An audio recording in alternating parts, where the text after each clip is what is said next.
Reticulated pythons are the longest snake in the world, sometimes. So today, let's talk about the longest snake in the tiniest package. My name's Adam, this is Avocado. That's avocado. I'm Garrett Hartle, you're watching Wickens Wicked Reptiles. Stick around.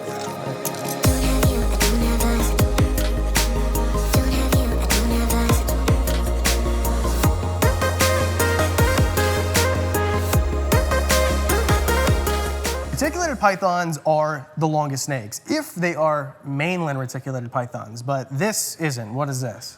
This is actually a kind of a mongrelide creation of mine. It's a combination of a mainland locality of Sulawesi into the super dwarf retics, which are an island race that stays really small.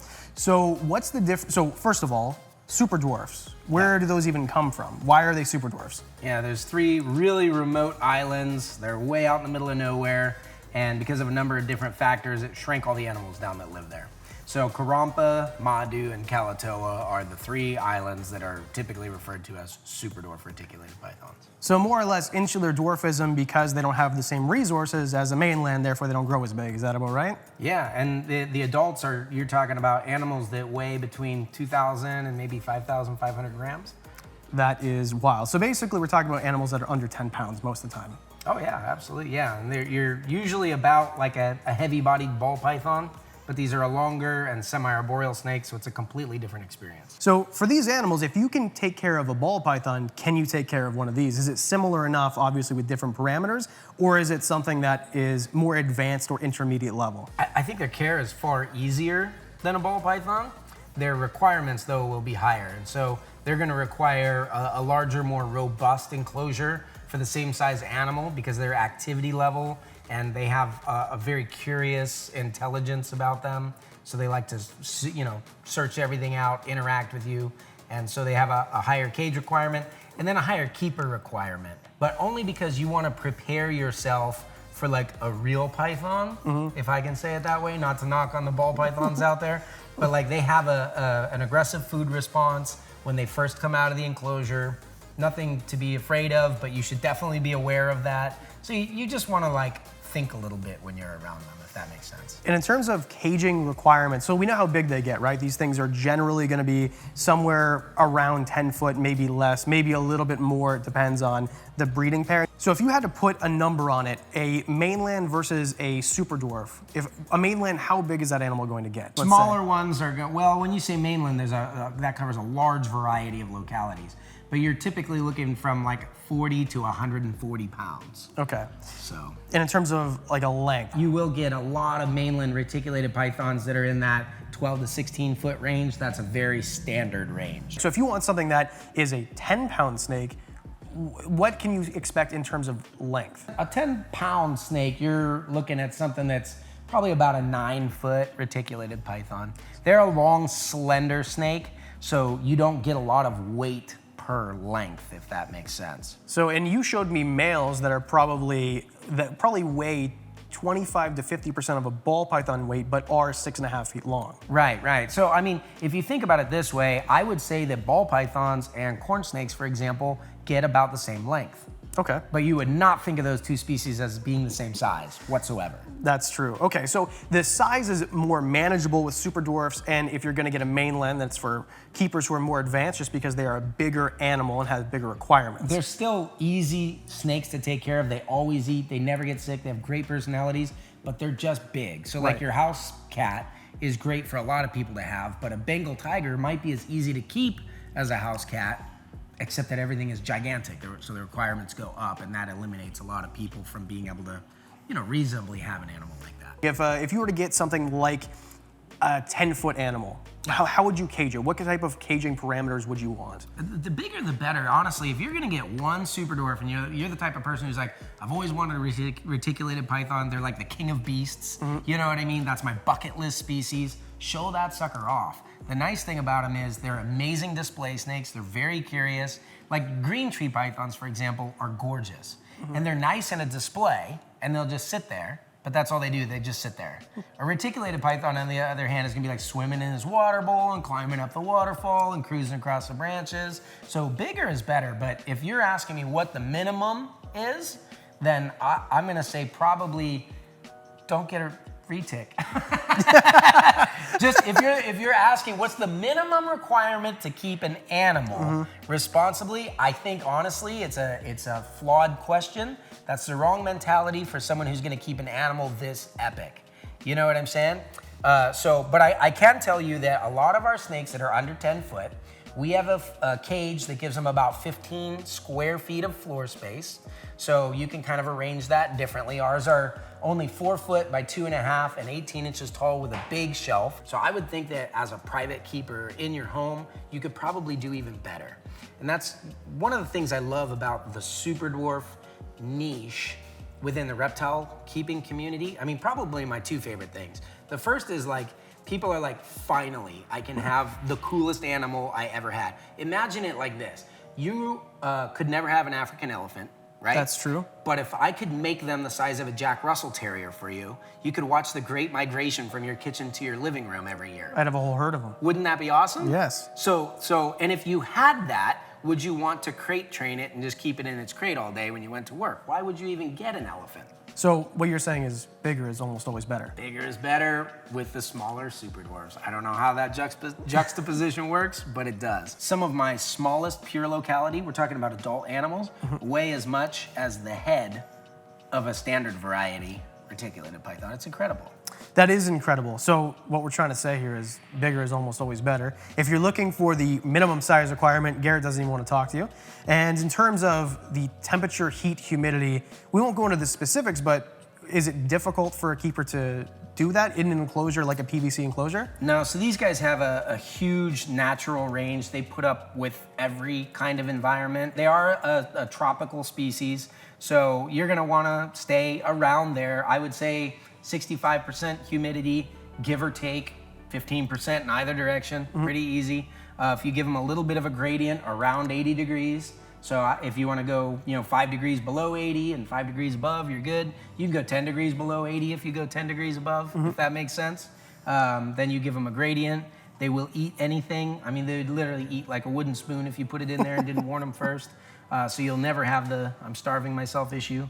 And they're very, very resistant to disease. So they're gonna eat basically everything. That's the next thing. In terms of diet, if you got a baby and you got an adult, you're gonna feed them different things and you're gonna feed them at a different frequency. What's that about? So you're gonna wanna feed these guys a standard diet. You hear a lot of misconceptions about, oh, don't feed them very much because you want them to stay small.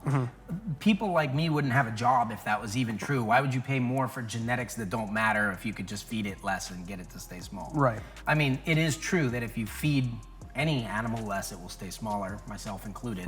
At a certain point, that becomes unhealthy though, right? So you wanna rely on the genetics, but your standard thing is giving them a prey item. I always tell people, give them something that leaves a nice lump. You walked around, we fed last night, you saw some of those lumps are pretty big. They're pretty big. But you want it to be gone in a couple of days. Okay. Right? So you don't want a lump that's sitting in them for all week long. And the babies, while they're growing, they need that nutrition.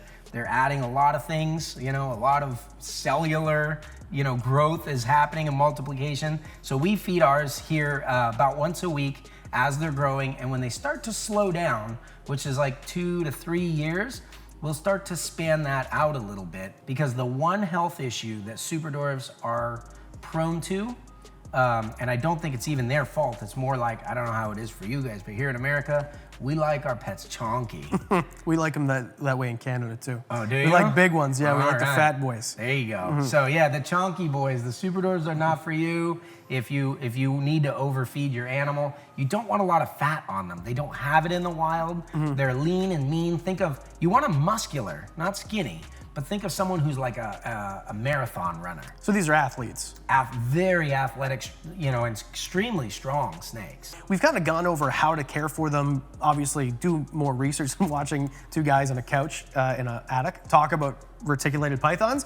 But it seems like they're not the most difficult, and they're kind of interesting and maybe the coolest species, which is why that's what you kind of built your brand around. But if you're thinking about getting one, what is the behavior like, and maybe touch upon that feeding response that everyone's so afraid of? Oh, yeah, for sure. Well, I would say their behavior overall, I mean, what you're getting here with Avocado is basically it. As you see him cruising around, you can see him, he's very actively looking at everything. He's measuring everything with his heat pits. that tongue flick is long and strong and confident, and he's just cruising around trying to figure out what's going on. That's your standard.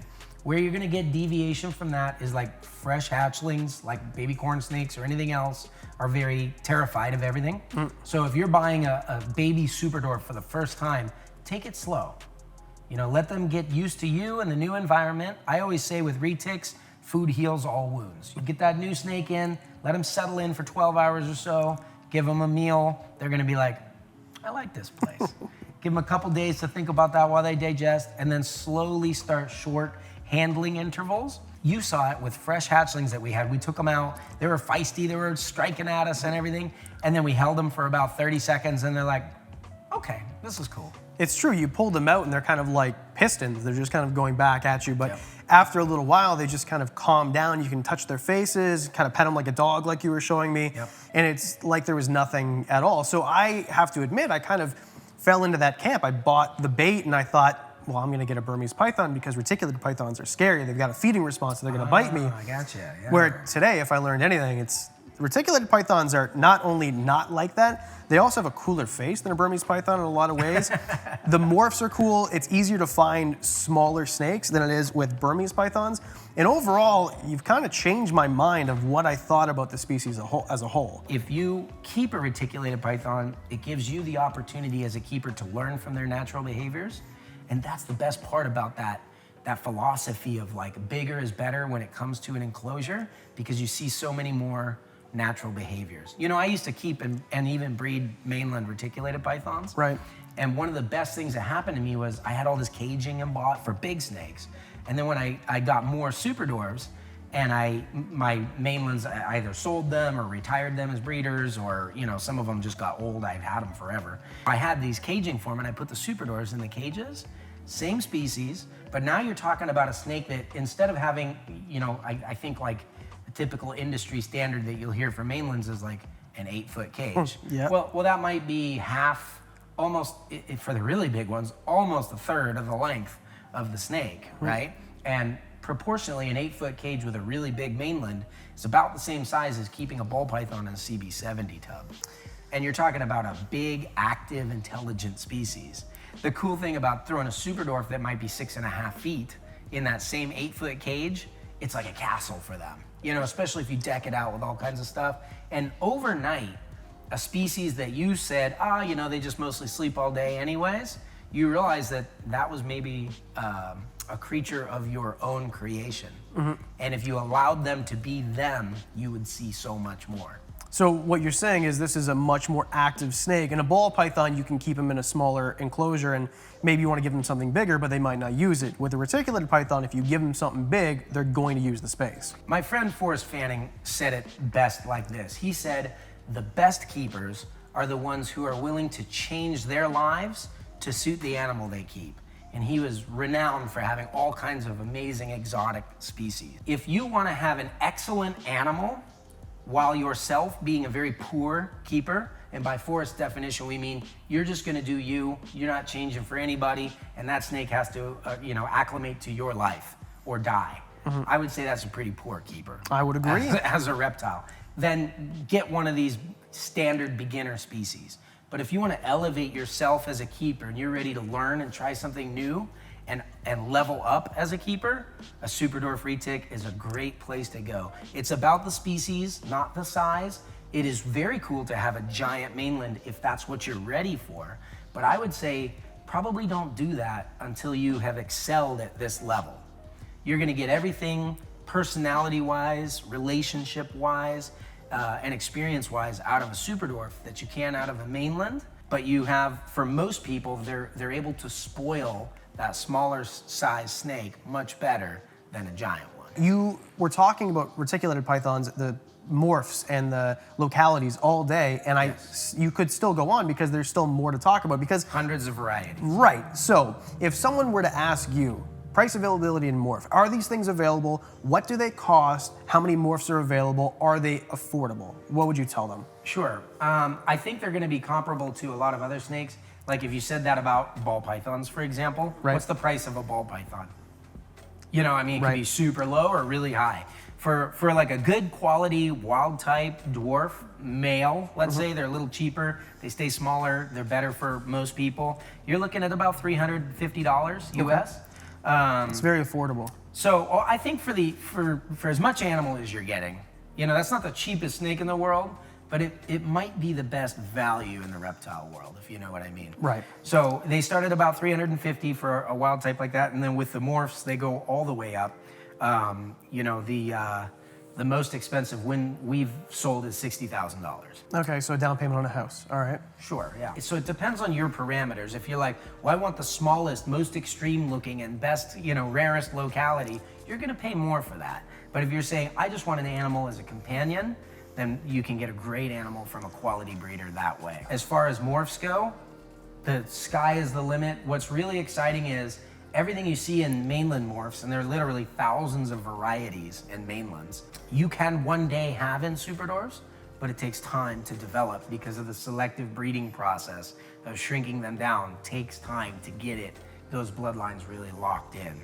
So it's all possible. We already have hundreds of varieties in the super dwarfs. Right. And as this new generation of breeders and keepers each begin to develop their own bloodlines, taking things like avocado as a Sulawesi locality that's shrunken down. So you have thousands of localities and thousands of morphs, and then you have the size range that the super dwarfs offer you, and you're gonna combine those three different factors. It's an infinite amount of possibility. The reason that you've created a business and kind of put your life around these animals is because they might take more work than a ball python, but a Lamborghini takes a lot more work than a Honda Civic. So you get what you pay for, and you're kind of getting and putting the maintenance into something that's going to be a little bit more because you get a lot more out of it. Would that be about right? Sure. I would put it like this. You know, we were talking about watches earlier today. Right. You know, you can get a digital Casio that will keep time very accurately for $20 at Walmart. You know, but there's a whole niche of people who appreciate the artisanship that goes into mechanical watchmaking and the history going back. And these are almost more like that. There's so much to learn and appreciate about the animals that the deeper you dive in, I've dedicated my whole life to this one kind of snake. And I feel like I'm just scratching the tip of the iceberg. You know what I mean? Well, I would like to say that I changed my mind about the snake because of my experience here. And I hope that videos like this can change the minds of other people who maybe had preconceived notions because of boneheads like me that talk stuff about them on the internet. I want to say thank you for taking this opportunity. And before we go any further, reach out Reptiles on YouTube if you're looking to get any information at all about this Indonesian giant. That's actually not that giant. There is no better place. Garrett is the guy for sure. You know what we should do too? Plug the US ARC channel. Oh yeah, so I mean here in the United States we have a lot of reptile legislation that comes down, and it's always broad sweeping things. They're like Burmese python in the southernmost 4 counties of Florida, so Garrett in Pittsburgh shouldn't have a super dwarf reticulated python, that kind of thing. You know, it's kind of ridiculous. So US ARC is the United States Association of Reptile Keeper, and they now have an official YouTube channel. So if you'd like, go support US ARC. As always, there's a link in the description below. The channel is there as well. All you have to do is hit subscribe, and it kind of gives credibility to this cause. So if you can't open your wallet, open your heart, click the subscribe button there. And a special thanks to the Patreon supporters. You guys got this video early. You got the egg cutting video. We cut eggs today. That was pretty cool, right? Yeah, Cut eggs today? We were saving them for you. Yeah, thank you. I appreciate You're that. welcome. That's right. I did my rain dance, and that's why they started pipping when I got here. If you want to know what we found, which is the coolest clutch that I've ever had the opportunity to cut, Patreon for as little as $1 a month. Please hit subscribe and all the stuff that YouTubers say. And because I do videos twice a week, that means that I'll see you on Monday or Thursday. See you next week. Catch you next time. See ya.